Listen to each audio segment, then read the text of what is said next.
And we're back, folks. FTN College Basketball Betting Shows. Thanks for joining me as always. I'm Mike Randle, Chief Content Officer here at FTN, where we are going to continue to roll. And I have to tell you, I mentioned this in the Discord last night here at FTN. Please, of course, like and subscribe.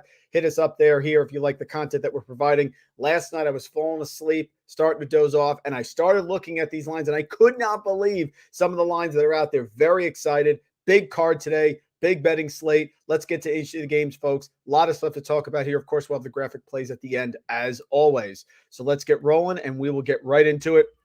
Plays coming across on the bottom of the screen, as always. But, of course, like, subscribe, hit us up there, and we will get through each one of these.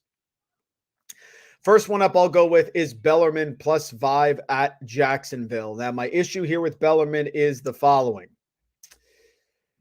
Jacksonville's only 10-14 against the spread. Bellarmine, very difficult offense to prepare for. Jacksonville has not played Bellarmine yet this year. The Dolphins have lost 5 of their last 6, and Bellarmine have been feisty now on the road. Bellarmine is 9-6 against the road on the spread, and they're 8-5 as a road underdog. They are tough. Their offense with cutting, back screens, all that stuff inside is very hard to prepare for. Now you have a Jacksonville team that's just 7-9 against the spread in conference. Remember, Bellarmine last year beat Jacksonville to win the ASUN tournament, but because they didn't have the 4 years in, they could not qualify for the NCAA tournament. They beat them twice last year, once in the regular season and once in the ASUN. So give me Bellarmine's offense tonight. Their offense is legit. They're super efficient. Give me Bellarmine tonight getting those 5 points against Jacksonville.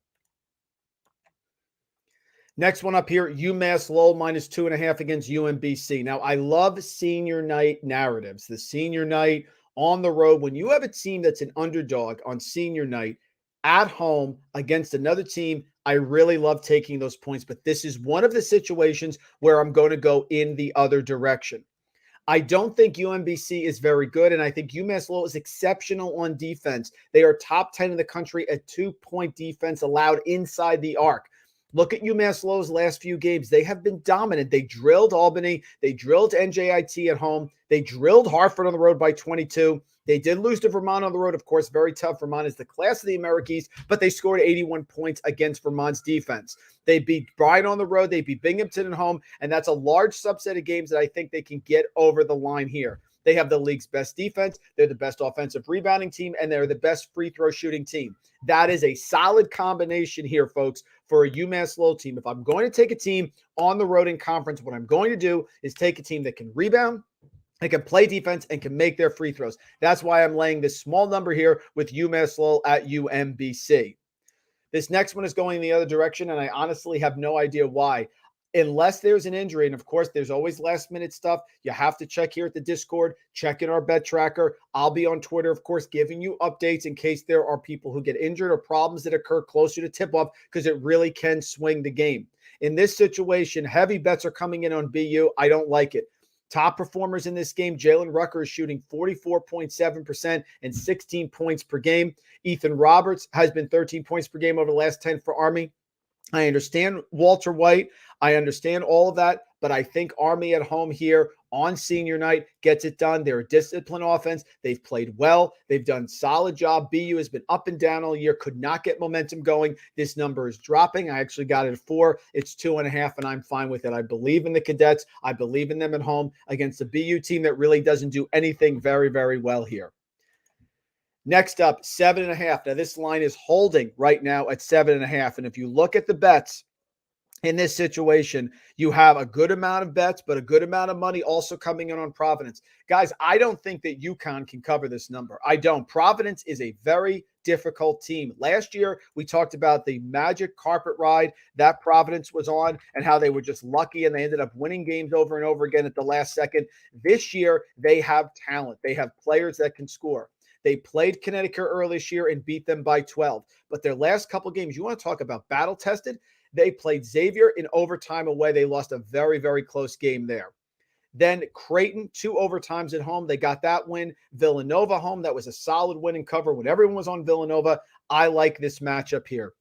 They've had a few days to prepare. They're playing a Connecticut team that, yes, had Creighton on the road, close loss. They beat Seton Hall at home, but that was a back-and-forth game. I like this matchup here. I think it's too many points. I don't see Connecticut blowing people out. There's still problems in the backcourt. You have the front court here where you can still match up pretty decently with Sonogo inside. I think 7.5 is a high number. I am taking Providence in that matchup.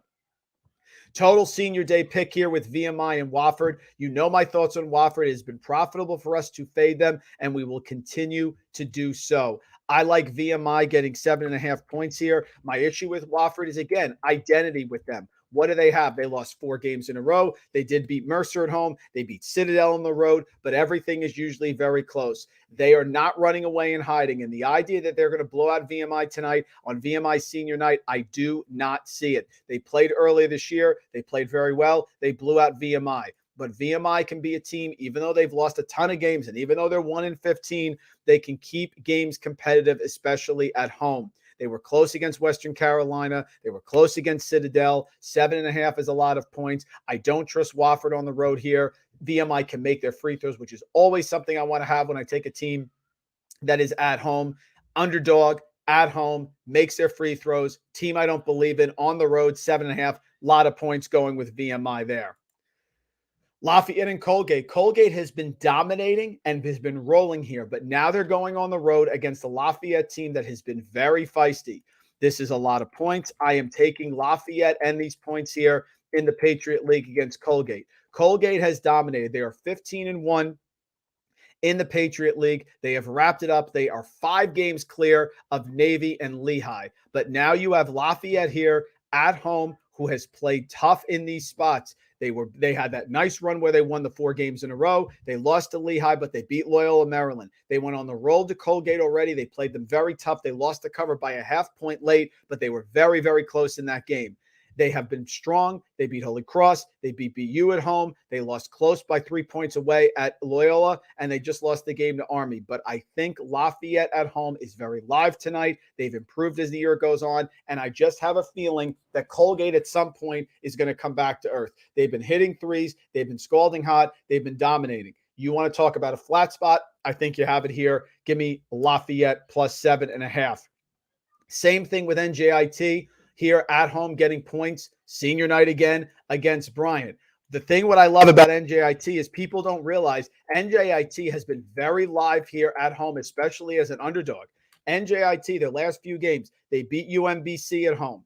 They lost to New Hampshire at home in overtime. They beat Maine at home by 15. 15 points over a good Maine team. They played Vermont and almost beat them and went to overtime and lost by 2. Now, this is their senior day. Here comes Bryant, who's been a little up and down. First year in the America East with Bryant. They were hot there for a while. They won 3 in a row. Now they've lost the UMBC away. They lost to UMass Lowell at home by 14. Now they're playing NJIT. And oh, by the way, what's the game coming on the horizon? Home against Vermont. This is a sleepy spot. This is a senior day for NJIT. This is an NJIT team that's been tough at home. We are taking them plus 6.5.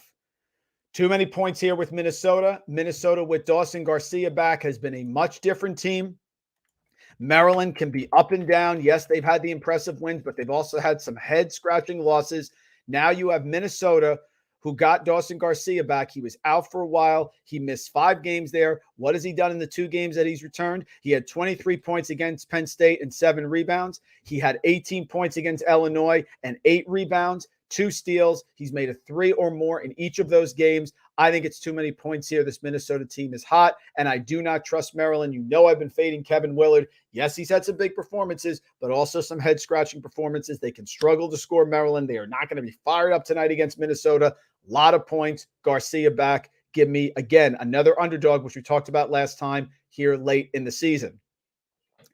Vanderbilt -2 against LSU. LSU has been god-awful this year in the SEC. Really struggled for Matt McMahon coming over first year. Yes, they have KJ Williams inside, but their guards are inconsistent. They have shown me absolutely nothing that they're going to step up and have a big performance here against a Vanderbilt team, which don't look now to Jerry Stackhouse, is getting very hot and is going to be a problem when it gets to that SEC tournament. Look at what Vanderbilt's done. They beat Mississippi at home. They beat Tennessee at home. They beat Florida away by 8. They beat South Carolina. They beat Auburn at home by 2. They have won 5 straight games. They are 8-6 in the SEC. They're 15-12 overall. And I bet you Jerry Stackhouse and the Commodores all think here that they can make the NCAA tournament.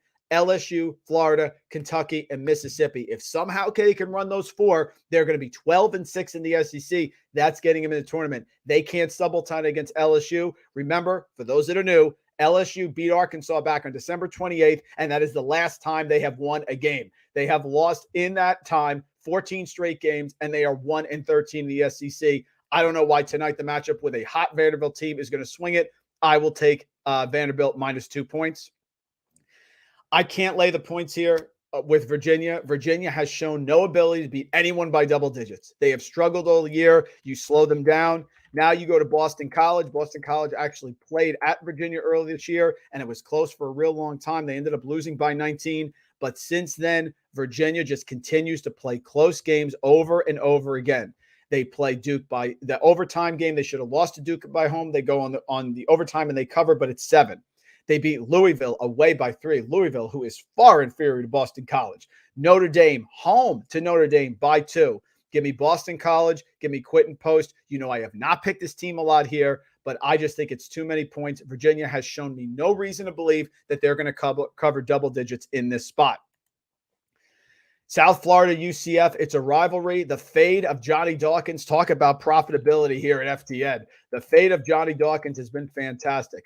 Ever since they were 13-4 and 4-1, UCF, here's what they've done. They've lost 5 straight games: Tulane, South Florida, Houston, Temple, Cincinnati. They came back and got a win at Wichita State, but they did not cover. They got a win at home over Tulsa. Tulsa is the worst team against the spread in college basketball, and they got to the window last night, covering by a half point. We got them with East Carolina at Tulsa. That was their chance to win a game.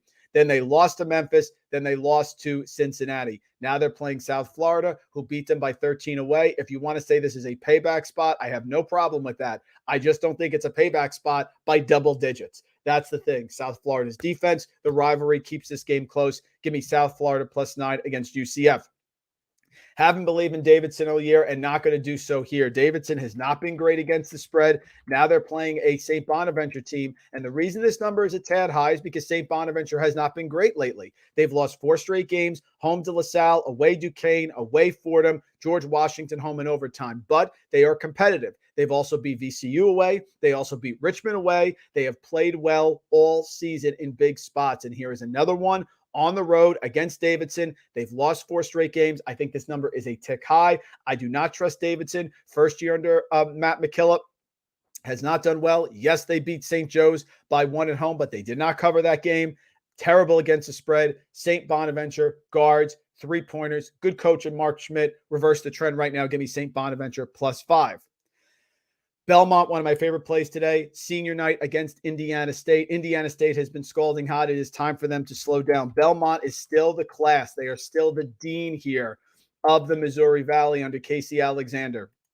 Top of the Missouri Valley, you have Drake, you have Bradley, you have Indiana State, but Belmont here is still lethal in these spots. They are playing an Indiana State team that is on fire, that has won 7 straight games. Northern Iowa, Evansville, Murray State, Valpo, Northern Iowa, Illinois, Chicago, Illinois State. Now they go on the road. Now they're playing Belmont. Belmont needs a win, coming off a really disappointing loss to Drake away, lost by 14. I think it's a bounce back. I think it's senior night. I think they are still one of the top 3-point shooting teams in the country. And I think it's time for Indiana State, who's at the peak of the market right now because they're scalding hot, to come back to earth. If you're going to have me get a chance for Belmont with only a couple points at home, I'm going to take it against similar competition. Give me Belmont there.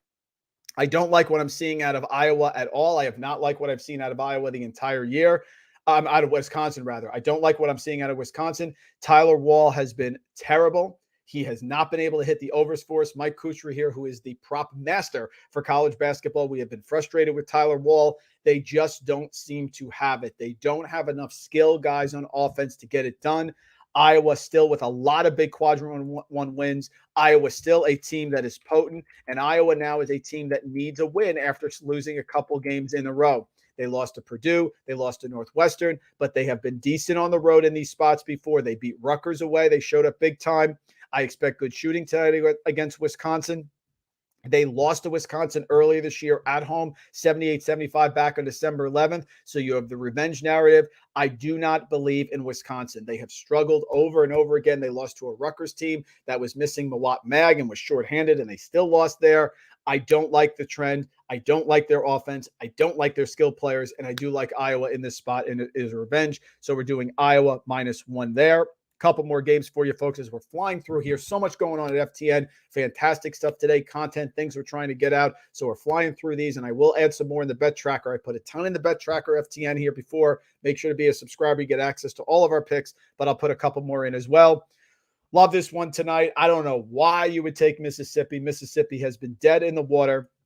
And now you have an Auburn team that's on a slide and at home. When they're at home, they play very well. Yes, they struggle to score, but they still are a difficult match at home. You have a desperate Auburn team. They lost to Tennessee away by 3. They lost to Texas A&M away by 5. They lost to Alabama at home. Then they came back and they trounced Missouri by 30 at home. Then they go away to Vanderbilt and lose as a buzzer beater. You have an angry team right now in Auburn. They're playing Mississippi, who has been terrible this year. As much as we love Kermit, we've continued to fade him recently, and it's been very profitable. Auburn at home. This to me seems to be a very similar game to the one we had last night with Arkansas and Georgia, which we hit. I think Arkansas is a superior team to Georgia, and I expected them to trounce them. I think Auburn is a superior team to Mississippi, and I think they're going to trounce them again tonight. And finally, New Mexico at Boise State getting 6 points. New Mexico is back to full strength. Jalen House is back. Mashburn hits those mid-range shots. I think it's too many points. Boise State's offense, yes, the defense is great, but they need to be hot from beyond the arc. And you saw the other night when they are not, they can definitely struggle. And you saw that with Boise State trying to cover a big number against UNLV at home. That was a compromised UNLV team. What Boise State struggles with, which all these defensive pack defenses struggle with, are players who can break you down off the dribble and attack. And that is what New Mexico has. They had a battle at New Mexico earlier this year that went back and forth. I think you get a good effort tonight. New Mexico has been on a slide because they haven't had House. House is back. So give me New Mexico +6 against Boise State. Let's move on, and we will get to the banner picks and go from there and finish it up, guys. Thank you so much always for supporting us. Let's get to our top picks of the day. Here we go. Some we talked about, some we have not. I just flew through them. And, of course, you see on the ticker there all of the picks. Here we go with our graphic picks from the great Fox here at FTN. Cincinnati -7.5 against Temple. I grabbed this one right away. It may be at 8 or 8.5.